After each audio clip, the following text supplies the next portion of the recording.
Welcome to this Windows channel, and this is a little update once again to the April 2018 update for the Windows 10 operating system. So of course it started rolling out. Apparently not to everyone. There's one thing that I didn't notice is that there are some people that are waiting for it, but the Windows update seems to have really pushed it to a lot of Windows machines. So how is the rollout going? Well, that's what we're going to talk in this video. The rollout for the April 2018 update is, in general, going very, very well.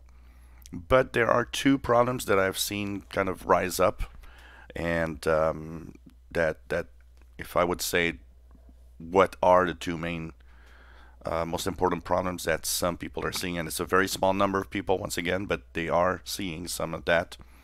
I don't have any problems personally, but some of you have.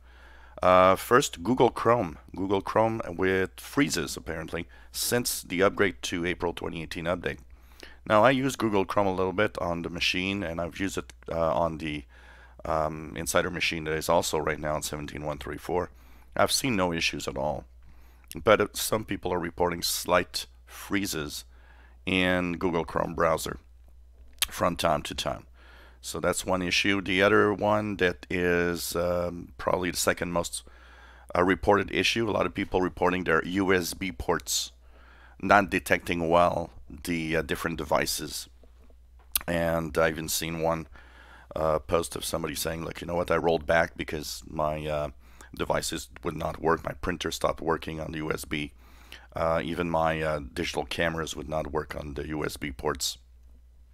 So that's the second issue that most people are reporting. So these two problems seem to be the majority of what is the problem. For the rest, in general, seems to be rolling out very, very well for most people, and very few to almost no glitches for most people.